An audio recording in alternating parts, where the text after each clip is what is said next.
se débrouille bien, le fils de François. Pourquoi pas? Mais va jeter un coup d'œil au café.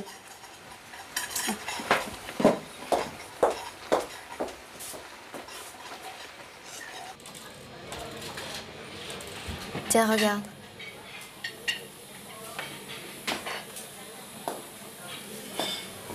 Et voilà votre addition. Merci. Ah oui, je vous apporte tout de suite votre jus d'orange, madame. Alors, un thé, une bière, ça fait 26 francs 50. Oh, excusez-moi, 4 euros.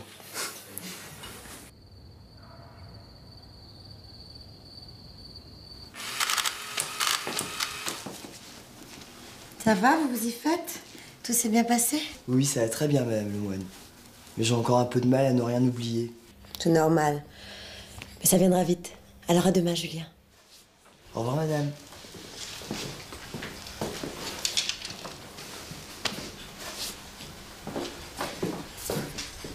Ça a bien marché ce soir. Oui, il y avait un peu plus de monde et la clientèle était plus jeune. J'y vais.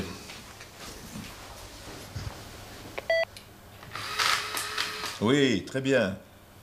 Oui. Au revoir. C'était François. Il voulait savoir comment Julien s'est débrouillé et si on pensait le garder. Je lui ai dit oui, bien sûr. 20 couverts en semaine, c'est pas mal. Ouais. On a fait 4500 francs. On va pouvoir faire réparer la chaudière. Non, bah, si tu commences comme ça, on ne va pas les garder longtemps, nos bénéfices.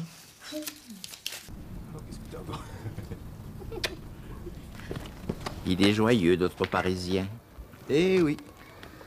Ces affaires sont bien parties maintenant. Je me demande combien de temps ça va durer. Ah, ne commence pas.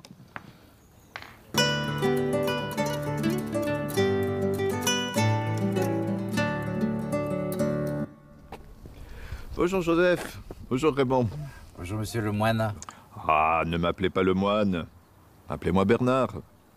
On se connaît bien maintenant. Dites, ma chaudière a besoin d'être réparée. Vous connaissez un bon plombier? Un bon plombier, c'est difficile à trouver. On devrait demander à Charles Cazeneuve s'il se déplace jusqu'ici. De Toulon? Oh ben ça m'étonnerait. Alors qu'est-ce que je fais? La chaudière est posée depuis plus de 20 ans. Remarquez, si elle a tenu 20 ans, je ne vois pas pourquoi elle ne tiendrait pas un hiver de plus. Il ne faut pas qu'il prenne de risques. Mais j'y pense. Il y a le petit Pierre, le fils de Marcel. C'est un bon plombier et il est sérieux. Et oui, il a raison. Justement, votre chaudière, elle a été installée par son père. Moi, je veux bien la réparer, mais je ne peux pas vous dire combien de temps ça tiendra. Est-ce que vous pouvez me faire 2 devis, même approximatifs? Un pour la réparation, un autre pour la nouvelle chaudière. Ils peuvent s'être faits tout de suite, si vous voulez. D'accord. Ben, venez vous asseoir, vous serez mieux.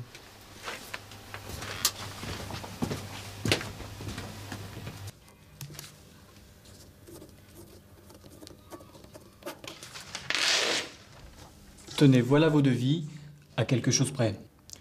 Je me demande ce qui est le mieux. Il n'y a pas une énorme différence de prix. Ah, il vaut mieux la changer, je crois. Vous pouvez le faire quand? Oh, le temps de la commander, disons dans une dizaine de jours. Je vous téléphonerai. D'accord.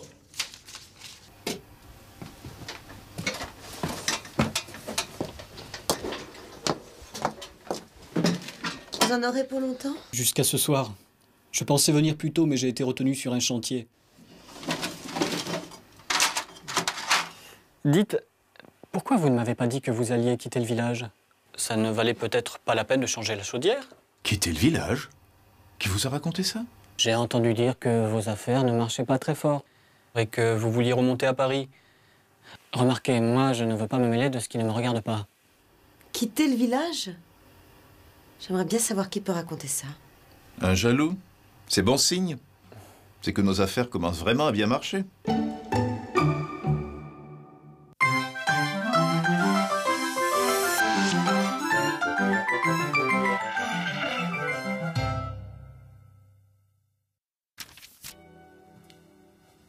Bonjour.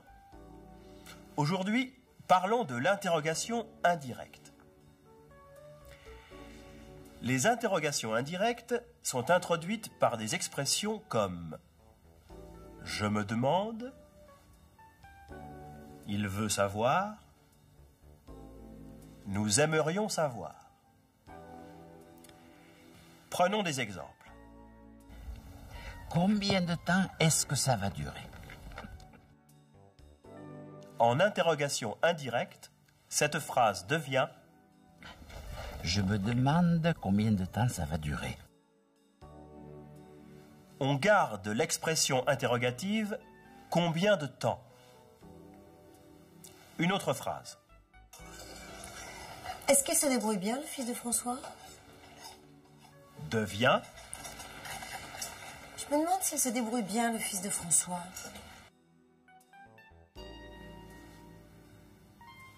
Est-ce que dans l'interrogation directe devient si dans l'interrogation indirecte. Un dernier exemple. Qu'est-ce qui est le mieux? Devient. Je me demande ce qui est le mieux. Qu'est-ce qui, dans l'interrogation directe, devient ce qui, dans l'interrogation indirecte. Et moi, je me demande ce que je peux faire pour clarifier la présentation. Mais attention. Le cas des phrases impératives est différent. On utilise demander de plus infinitif. Appelez-moi Bernard. Devient. Je vous demande de m'appeler Bernard.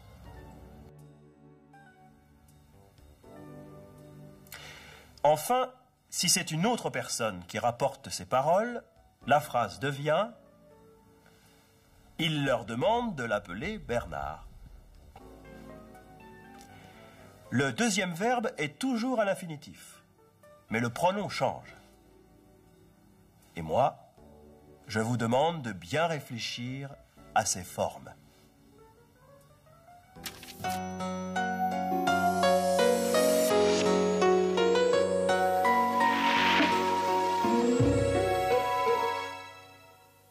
Ça va, vous vous y faites? Tout s'est bien passé? Oui, ça va très bien, Madame Lemoine.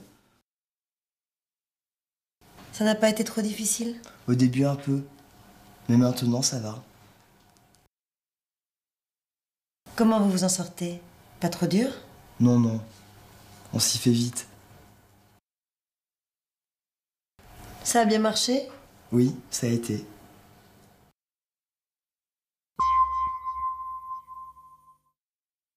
Oui, c'est normal, mais ça viendra vite. Ne vous en faites pas, vous apprendrez vite. Je vous fais confiance, vous y arriverez. Je ne me fais pas de soucis pour vous.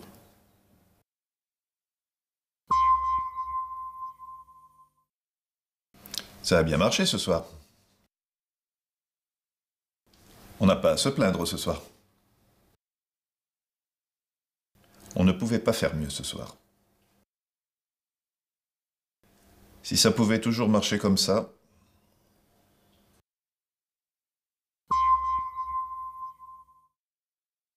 Remarquez, moi, je ne veux pas me mêler de ce qui ne me regarde pas. C'est vous que ça regarde. Ah. Vous savez, ce n'est pas mon problème.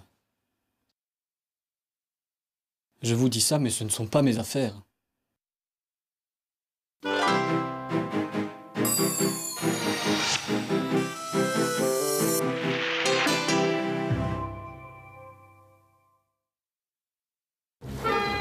Avec ses 3 millions d'habitants, Montréal est la plus grande ville francophone après Paris. Elle est située sur l'estuaire du Saint-Laurent, par où sont arrivés les explorateurs français au XVIe siècle. C'est une ville où tout est double. 2 drapeaux,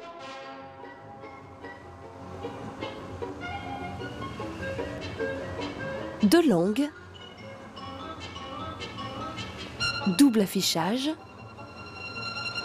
Journaux dans les deux langues. Double système bancaire.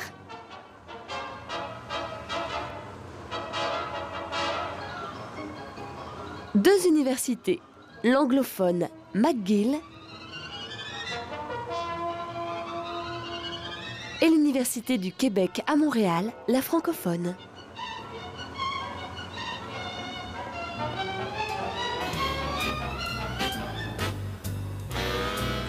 Le boulevard Saint-Laurent est la frontière entre la partie ouest anglophone et la partie est majoritairement francophone.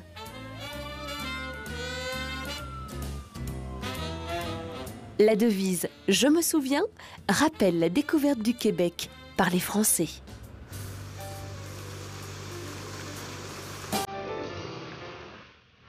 Nous sommes dans les bâtiments du groupe Desjardins, au cœur du pouvoir financier francophone.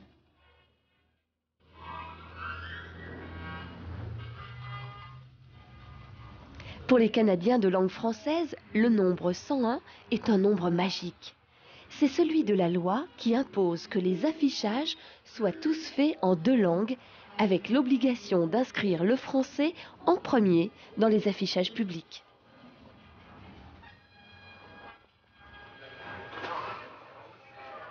À la bourse, si les transactions se font en anglais, les employés, eux, communiquent en français. Ok, je le rappelle. Merci, bonjour. Et les nouveaux immigrants reçoivent gratuitement des cours de français.